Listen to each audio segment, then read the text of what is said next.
સાહેબ, એક દૂધનો ડબ્બો અપાવી ગયો. જ્યારે મોટી થઈ જઈશ ત્યારે પૈસા પાછા આપી દઈશ. એક કરોડપતિ માણસ હજુ સુપરમાર્કેટ પહોંચ્યો જ હતો કે કોઈનો અવાજ સાંભળીને ચોંકી ગયો. પાછળ ફરીને જોયું તો એક નાનકડી છોકરી તેના ભાઈને ખોળામાં લઈને ઊભી હતી. તે નાનકડો ધ્રુજતો અવાજ મુંબઈની ધગધગતી બપોરમાં સુપરમાર્કેટની પાર્કિંગમાં ગુંજી ઉઠ્યો. 10 વર્ષની તનિષા તેના ફાટેલા તૂટેલા કપડામાં સંકોચાઈને ઊભી હતી. ખોળામાં તેના નવજાત ભાઈ નયનને જૂના કપડામાં લપેટ્યું હતું. હમણાં જે કહ્યું જરા ફરીથી કહે, તે કરોડપતિ માણસ નરેશ ગંભીરતાથી બોલ્યો. તનિષા ધ્રુજતા ધ્રુજતા બોલી, મારા ભાઈને દૂધ જોઈએ છે. સાહેબ ગઈ રાતથી ભૂખ્યો છે. નરેશને પહેલી વાર કોઈની આંખમાં એવો વિશ્વાસ દેખાયો જે ખરીદી શકાતો નહોતો. તેના આ શબ્દો સાંભળતા જાણે પાર્કિંગ થંભી ગઈ હોય. ભીડ હવે જોવા માંગતી હતી કે આ કરોડપતિ શું કરે છે. ઘણા લોકો વિચારતા હતા કે તે પણ બાકીના અમીરોની જેમ ના પાડી દેશે. પણ નરેશ તેની નજીક ઝૂક્યો, નયનને જોયો અને પછી તનિષાને બોલ્યો, જો તું સાચું કહે છે તો આજે ફક્ત દૂધ નહીં, જે જરૂરિયાત હશે તે બધું હું અપાવીશ. કેટલાક લોકો વિડીયો બનાવવા લાગ્યા, જાણે કોઈ મોટો ડ્રામો થવાનો હોય. તનિષાને ખબર નહોતી કે આ માણસ કોણ છે. તેને બસ તેના ભાઈનો ભૂખ્યો ચહેરો યાદ આવી રહ્યો હતો. નરેશે હાથથી ઈશારો કર્યો, ચાલ મારી સાથે. તનિષા ખચકાતા ખચકાતા આગળ વધી. વિચારતી હતી કે આટલા મોંઘા કપડાં પહેરેલો માણસ મદદ કેમ કરશે. દુકાનની અંદર જતાં જ નરેશે એક ટોપલી ઉઠાવી અને બોલ્યો, દૂધ બતાવ, કયું જોઈએ છે. તનિષા એકદમ નાના શેલ્ફ તરફ દોડી, જ્યાં સૌથી નાનું અને સૌથી સસ્તું પેકેટ રાખ્યું હતું. બસ આટલું જ? હા સાહેબ, આ સસ્તું છે. તેના શબ્દો જાણે નરેશની અંદર કંઈક વીંધી નાખ્યું હોય. પણ અસલી ઝટકો તેને ત્યારે લાગ્યો જ્યારે તેણે પૂછ્યું, ઘરમાં બીજું કોઈ નથી? તનિષાએ ધીમેથી કહ્યું, મને ખબર નથી મારા ઘરમાં કોણ છે. 3 દિવસથી કોઈ પાછું આવ્યું નથી. નરેશના હાથ થંભી ગયા. મતલબ? મમ્મીને કામ માટે જવાનું હતું અને ત્યારથી પાછી નથી આવી. હું અને નયન બસ રાહ જોઈ રહ્યા હતા. પછી દૂધ પણ ખતમ થઈ ગયું. નરેશે તેની આંખોમાં જોયું. તે છોકરી જૂઠું બોલી શકે તેમ નહોતી. અને ત્યારે પહેલી વાર નરેશે વિચાર્યું, ખરેખર કોણ મૂકી ગયું છે છોકરી? કે આ શહેર જેણે માણસાઈ ખોઈ દીધી છે? નરેશે ટોપલીમાં દૂધ, થોડી ખાવા પીવાની વસ્તુઓ અને બેબી ફ્રૂટ મૂકી દીધું. તનિષા ડરતા ડરતા બોલી, સાહેબ આટલું બધું ન લ્યો, હું તમને કેવી રીતે પાછું આપીશ? નરેશે કહ્યું, કેટલાક કર્જ એવા હોય છે જે પાછા અપાતા નથી, બસ યાદ રખાય છે. તનિષા પહેલી વાર હસી. એક માસૂમ ખચકાથી પણ આ સ્મિત આવતા જ એ પળ ગાયબ થવાની હતી. એક એવા કારણથી જેને જોઈને નરેશ પણ સ્તબ્ધ થઈ ગયો. જ્યારે તેઓ ડીલિંગ કાઉન્ટર તરફ જઈ રહ્યા હતા, તનિષાના પગ લથડ્યા અને તે જમીન પર પડી ગઈ. નયન તેના ખોળામાં ધ્રુજી ગયો. નરેશ ગભરાઈને ઝૂક્યો, શું થયું તને? કંઈ નહીં સાહેબ, બસ થોડું ચક્કર આવી ગયું. 2 દિવસથી બરાબર ખાધું નથી. આ સાંભળીને નરેશની દિલ જાણે ભારે થઈ ગયું. નરેશે નયનને ખોળામાં ઉઠાવ્યો. પહેલી વાર તેણે કોઈ બાળકને ખોળામાં લીધું હતું. પણ હવે તેના મનમાં એક પ્રશ્ન ઊભો થઈ ચૂક્યો હતો. આ બાળકો અહીંયા સુધી કેવી રીતે પહોંચ્યા? બિલ ચૂકવીને ત્રણેય બહાર આવ્યા. તો નરેશે પૂછ્યું, તમે ક્યાં રહો છો? ક્યાં સાહેબ? પાસેની ગલીમાં. જૂની ઝૂંપડી હતી પણ 2 દિવસ પહેલાં તોડી દેવાય, એટલે રોડ કિનારે રહીએ છીએ. નરેશ સ્તબ્ધ થઈ ગયો. તે કોઈની મદદ નહોતી માંગી. મમ્મી કહેતી હતી ક્યારેય કોઈની પાસે ભીખ ના માંગવી, એટલે ફક્ત દૂધ માંગ્યું હતું. આ જવાબે નરેશને અંદરથી વિચલિત કરી દીધો. હવે તે ફક્ત મદદ કરનારો માણસ નહોતો, તેને સમજવું હતું કે આ બાળકો કઈ હાલતમાં છે. નરેશ ગાડી વાળીને તે જ ગલી તરફ લઈ ગયો જ્યાં તૂટેલી ઝૂંપડીઓના ઢગલા હતા. તૂટેલું ફર્નિચર, વેરવિખેર સામાન. અહીંયા તમે રહેતા હતા? હા સાહેબ. નરેશે પહેલી વાર અનુભવ્યું કે ઇમારતો બનાવનારના હાથ ક્યારેક ક્યારેક લોકોના ઘર પણ તોડી દે છે. ભલે અજાણતા જ, પણ આ વાર્તામાં એક વધુ વાંક તેમની રાહ જોઈ રહ્યો હતો. નરેશે ઊંડો શ્વાસ લીધો અને બોલ્યો, તમે બંને મારી સાથે ચાલો. તનિષા ગભરાઈ ગઈ. ક્યાં સાહેબ? ડરીશ નહીં, બસ થોડે દૂર મારી ઓફિસ સુધી જવાનું છે. પછી હું તમને ત્યાં લઈ જઈશ જ્યાં તમે સુરક્ષિત રહી શકો. તનિષાએ માથું હલાવ્યું. તેની પાસે બીજો કોઈ રસ્તો નહોતો, પણ નરેશને ખુદને ખબર નહોતી કે તેનું આગલું પગલું તેની જિંદગીને કેવી રીતે બદલી દેશે. ઓફિસ પહોંચતા જ બધા હેરાન હતા. બસ બાળકો સાથે નરેશે સૂચના આપી, કોઈએ વિડીયો બનાવવાનો નથી. સ્ટાફ બાળકો માટે ખાવાનું લાવ્યા.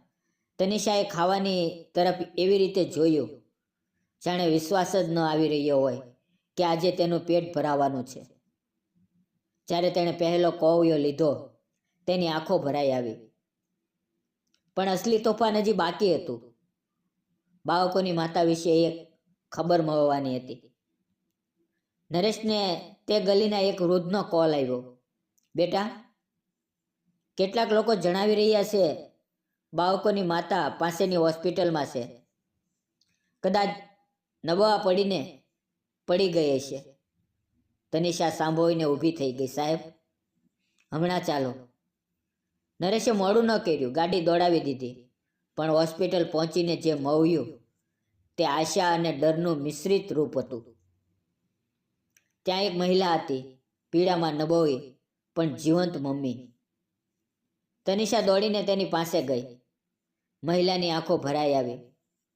હું કામ શોધવા ગઈ હતી, પણ તબિયત બગડી ગઈ. નરેશે ડૉક્ટર સાથે વાત કરી.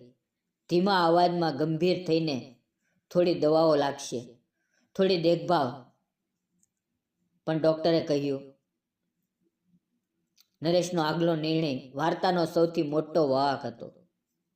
નરેશ તેમની પાસે ગયો અને બોલ્યો, તમે આરામ કરો, બાળકોની ચિંતા ન કરો. હમણાં આ મારી સાથે સુરક્ષિત રહેશે. મહિલાની આંખોમાં કૃતજ્ઞતા હતી, પણ ડર પણ હતો. સાહેબ, હું આ કરજ કેવી રીતે ઉતારીશ? નરેશે તે જ વાતનું પુનરાવર્તન કર્યું. કેટલાક કરજ પાછા અપાતા નથી. પણ તનિષાના મનમાં એક વધુ પ્રશ્ન હતો અને તેણે તે પૂછી જ લીધું. સાહેબ, શું તમે અમને ફરી ક્યારે છોડી દેશો? નરેશ થોડી પળ માટે ચૂપ રહ્યો. ના તનિષા, તું હવે એકલી નથી. તેના આ અવાજમાં પહેલીવાર એક પિતા જેવો વિશ્વાસ હતો. પણ હજી એક પગલું બાકી હતું, બાળકોને રહેવા માટે સુરક્ષિત જગ્યા. નરેશ તેમને એક સુરક્ષિત અસ્થાયી ઘર લઈ ગયો. સ્વચ્છ રૂમ, ભોજન અને ઘણું બધું. તનિષાએ નયનને પડખું ફેરવ્યું અને ધીમા અવાજે કહ્યું, હવે આપણે ડરશું નહીં, નરેશ. નરેશ તેમને જોઈને વિચારી રહ્યો હતો કે સફળતા ઇમારતોમાં હોય છે. આજે સમજાયું કે સફળતા માણસાઈમાં હોય છે. અને આ દરમિયાન એક વિચાર તેના દિલમાં એક આકાર લેવા લાગ્યો, મોટો અને નિર્ણાયક. બીજે દિવસે નરેશ હોસ્પિટલમાં પહોંચ્યો. તમે ઠીક છો? મહિલાએ કહ્યું, હા સાહેબ. પણ બાળકો? તમારા બાળકો સુરક્ષિત છે, અને જો તમે ઈચ્છો તો હું તેમના ભવિષ્યની જવાબદારી લેવા માંગુ છું. ભણતર, રહેવાનું, સારવાર, બધું. મહિલાની આંખોમાં આંસુ આવી ગયા. હવે વાર્તા તેના ભાવનાત્મક શિખર તરફ હતી, જ્યાં બાળકો નવી સફર શરૂ કરવાના હતા. મહિલા સ્વસ્થ થવા લાગી. તનિષા અને નયનને પહેલીવાર સારી ઊંઘ લીધી. પહેલું સુરક્ષિત ભોજન ખાધું. નરેશ રોજ તેમને મળવા આવતો. એક વિચિત્ર પ્રકારનું પોતાપણું બનવા લાગ્યું. ક્યારેક તે જ બાળકોની જવાબદારી કોઈ પાસેથી નહોતો લેતો. આજે તે પોતાના દિલમાં જગ્યા આપી રહ્યો હતો. અને પછી તે ક્ષણ આવી જેણે તેમની જિંદગીની દિશા હંમેશા માટે બદલી દીધી. થોડા અઠવાડિયા પછી મહિલાએ કહ્યું, સાહેબ, મારી તાકાત સીમિત છે. જો તમે બાળકોના ભવિષ્યને સંભાળી શકો તો હું શાંતિથી જીવી શકીશ. નરેશે માથું હલાવ્યું. તેમનું ભવિષ્ય હવે મારી જવાબદારી છે. તનિષાએ તેનો હાથ પકડીને કહ્યું, સાહેબ, જ્યારે હું મોટી થઈ જઈશ તો તમારું આ કરજ જરૂર પાછું આપીશ. નરેશ હસ્યો. બસ આજ પાછું આપજે, કોઈ દિવસ બીજા કોઈની મદદ કરીને. તે દિવસે તનિષા, નયન અને તેમની માતાએ નવી સફર શરૂ કરી. તે સફર જેમાં ગરીબી હતી, મુશ્કેલીઓ હતી, પણ હવે એકલતા નહોતી. આગામી કેટલાક દિવસોમાં તનિષાની જિંદગી ધીમે ધીમે બદલાવા લાગી. સવારે ઉઠીને તે નયનને ખવડાવતી, પછી થોડીવાર ભણતી. નરેશે પાસેના એક નાના શિક્ષણ કેન્દ્રમાં તેનું એડમિશન કરાવ્યું હતું, જ્યાં બાળકો ભણતા અને રમતા પણ. પહેલા દિવસે તનિષા બહુ ગભરાઈ ગઈ. તેને લાગ્યું કે બાળકો તેની મજાક ઉડાવશે.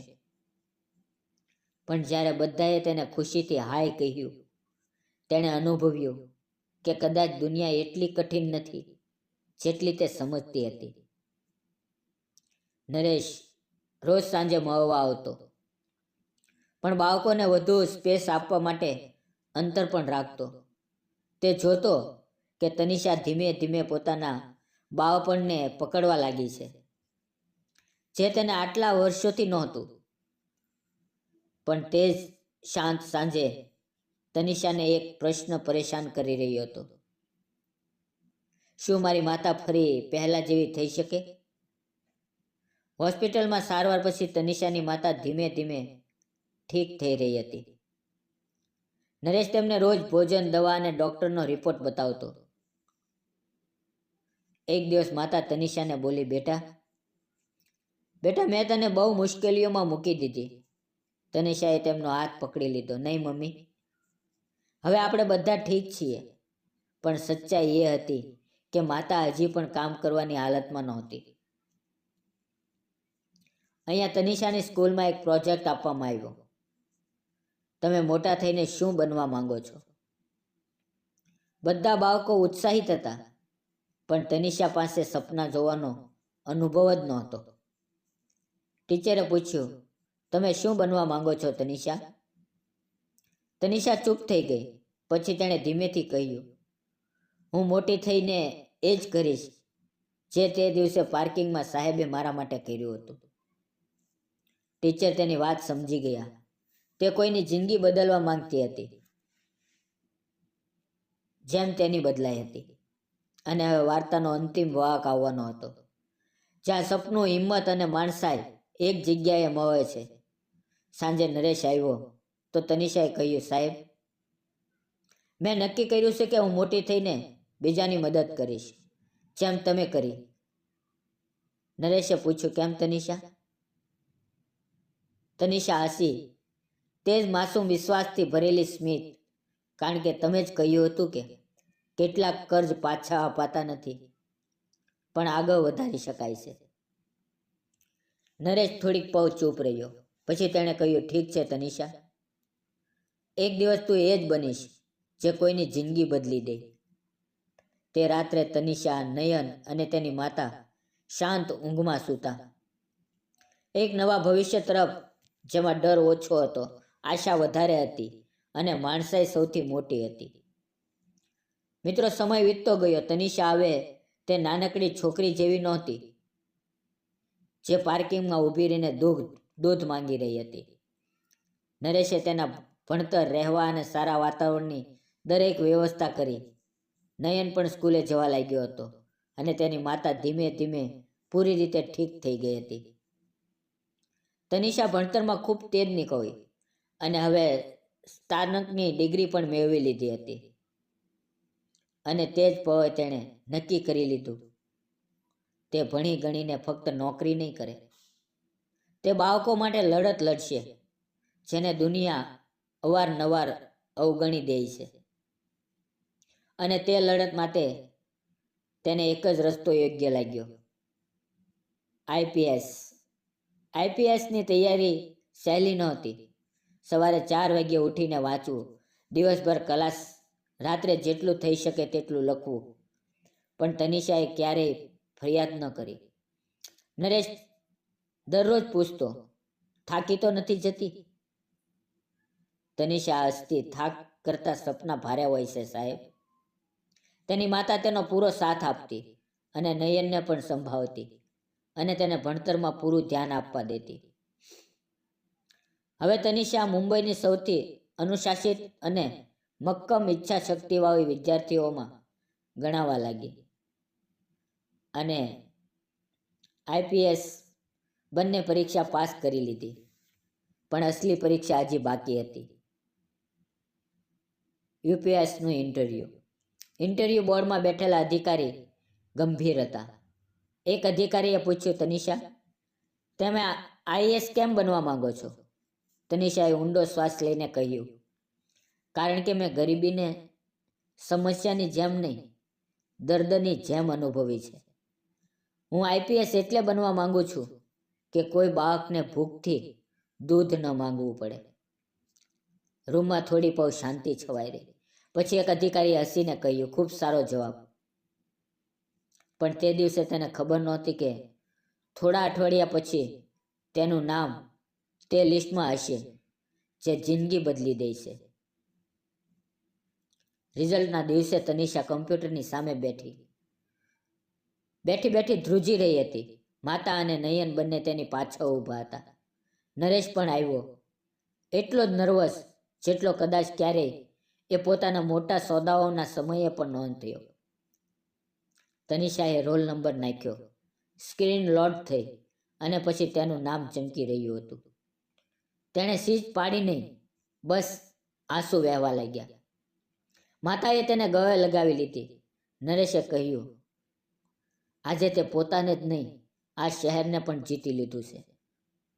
પણ આઈએએસ બનવું મંજિલ નહોતી. હવે અસલી સફર શરૂ થવાની હતી. તનિષાની પહેલી પોસ્ટિંગ એક એવા જિલ્લામાં થઈ જ્યાં બાળકોના શિક્ષણ અને પોષણની સમસ્યા ખૂબ ઊંડી હતી. લોકો તેને એક કડક અને ઈમાનદાર અધિકારી તરીકે જાણતા હતા. પણ તેની અસલ ઓળખ હતી એક સંવેદનશીલ માણસ જેણે દરેક સ્કૂલે જઈને બાળકો સાથે વાત કરી, દરેક આંગણવાડીની વ્યવસ્થા જોઈ, દરેક મહિલાને પૂછ્યું, શું તેમને મદદ મળી રહી છે? લોકોએ અનુભવ્યું કે આ અધિકારી ફાઇલોમાં નહીં, જમીન પર સમાધાન શોધે છે. અને પછી એક દિવસ તેને તે જ દ્રશ્ય દેખાયું જેણે તેના જીવવાનું ચક્ર પૂરું કરી દીધું. નિરીક્ષણથી પાછા ફરતી વખતે તેને રોડ કિનારે એક છોકરી દેખાય, ભૂખી, ડરેલી, પોતાના નાના ભાઈને લીધેલી, બરાબર એવી જ જેમ વર્ષો પહેલાં તે પોતે હતી. તનિષા ગાડી રોકાવીને બહાર આવી. છોકરીએ ગભરાઈને કહ્યું, મેડમ, હું ભીખ નથી માંગી, બસ દૂધ જોઈએ છે. તેની આ વાત સાંભળીને તનિષાની આંખો ભરાઈ આવી. તે ઝૂકી છોકરીનો હાથમાં પકડ્યો અને કહ્યું, હું જાણું છું આ કેવું લાગે છે, ચાલ મારી સાથે. તેણે તરત છોકરીને તે બધું અપાવ્યું જેની તેને જરૂર હતી. પણ તે છોકરીએ જે કહ્યું તેણે તનિષાનું દિલ પીગળાવી દીધું. છોકરીએ ધીમેથી કહ્યું, મેડમ, જ્યારે હું મોટી થઈ જઈશ તો તમને પૈસા પાછા આપી દઈશ. તનિષા સ્મિત કર્યા વગર ન રહી શકી. તે જ વાક્ય, તે જ નિર્દોષતા, તે જ દર્દ. તેણે કહ્યું, નહીં બેટા, તું મોટી થઈ જાય, બીજા કોઈની મદદ કરી દેજે, બસ એ જ પાછું આપવાનું છે. આ કહેતા તેનો અવાજ ભારે થઈ ગયો. તેને યાદ આવ્યું તે દિવસ, તે પાર્કિંગ અને એક વ્યક્તિ જે તેની જિંદગી બદલવા માટે રોકાઈ ગયો હતો. કેટલાક મહિનાઓ પછી તે જિલ્લાની સ્કૂલમાં મોટો કાર્યક્રમ હતો. આઈપીએસ ઓફિસર તનિષા મુખ્ય અતિથિ હતી. તેણે બાળકોને સંબોધનતા કહ્યું, હું તમારા બધામાં મારા બાળપણને જોઉં છું. કોઈનો જન્મ સહેલો નથી હોતો, પણ સપના બધાના સરખા હોય છે. અને યાદ રાખજો, જો ક્યારેય કોઈને એક દૂધનો ડબ્બો પણ જોઈતો હોય તો તેને એ ન વિચારવા દેતા કે તે એકલો છે. ભીડ તાળીઓથી ગુંજી ઉઠી. નયન, માતા અને નરેશ આગળની હરોળમાં બેઠા ગર્વથી ચમકી રહ્યા હતા. અને તે પળે તનિષાને આ સમજાયું કે તેની વાત ફક્ત તેની નહીં, તે બધાની છે જે નાનકડી મદદથી કોઈનું આખું ભવિષ્ય બદલી દે છે. મિત્રો, વાર્તા અહીંયા પૂરી થાય છે, પણ માણસાઈનો અનુક્રમ હવે તનિષાના હાથોથી આગળ વધી ચૂક્યો છે. અને આ દૂધના ડબ્બાની અંતિમ યાત્રા છે. તો મિત્રો, આજની આ વાર્તા તમને કેવી લાગી? કોમેન્ટ બોક્સમાં જરૂર જણાવજો.